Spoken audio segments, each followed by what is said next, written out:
प्रधानमंत्री मोदी संबोधन कर रहे ने, आओ तो लेके चलते। सभी मुलाजिम, सभी बाबू कितनी तैयारी की है, कितनी सघन रूप से तैयारी की है, कितनी व्यापक रूप से तैयारी की है।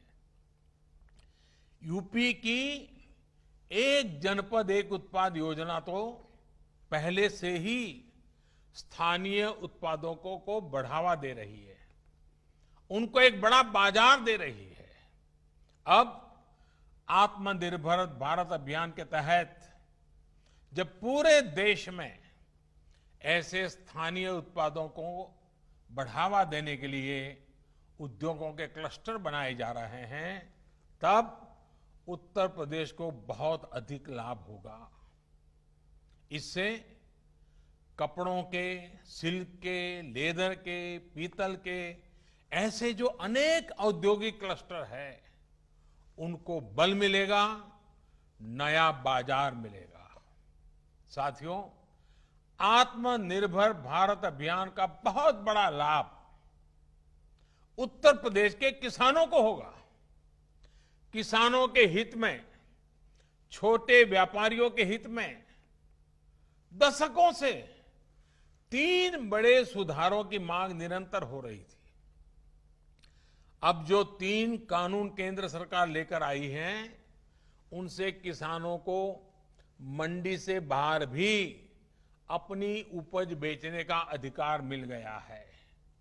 यदि हमारा किसान जहां बेहतर दाम मिलेगा, वहीं पर किसान अपना सामान बेचेगा। दूसरा, अब किसान अगर चाहे तो अब बुआई के समय ही अपनी फसल का दाम तय कर सकता है।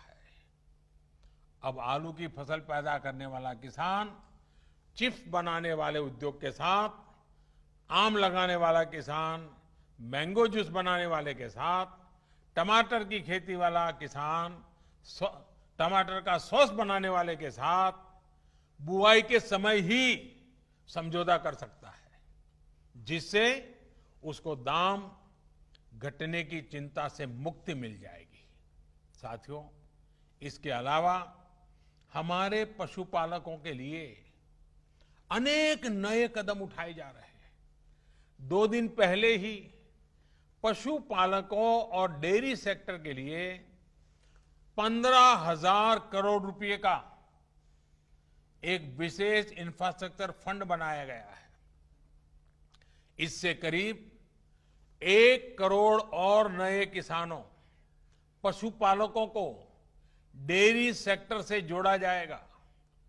डेयरी से जुड़ी नई सुविधाएं तैयार की जाएगी। अनुमान है कि आने वाले समय में इससे गांवों में लगभग 35 लाख नए रोजगार तैयार होंगे। परसों ही केंद्र सरकार ने यूपी में टूरिज्म को बढ़ावा देने के लिए एक और अहम फैसला लिया है। बौद्ध सर्किट के लिहाज से, और ये बहुत महत्वपूर्ण है, बौद्ध सर्किट के लिहाज से अत्यंत महत्वपूर्ण कुशीनगर, इस कुशीनगर एयरपोर्ट को इंटरनेशनल एयरपोर्ट घोषित किया गया है।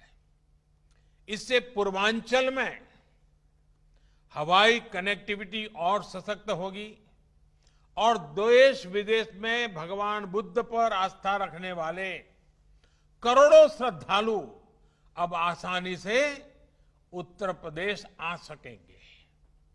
इससे भी स्थानीय युवाओं के लिए रोजगार और स्वरोजगार के अनेक अवसर बनेंगे। और ये पर्यटन क्षेत्र की एक विशेषता आप भी जानते हैं, ये क्षेत्र कम से कम पूंजी में अधिक से अधिक लोगों को रोजगार देता है। साथियों, उत्तर प्रदेश हमेशा से भारत के प्रगति पथ का सबसे महत्वपूर्ण हिस्सा रहा है। गांव,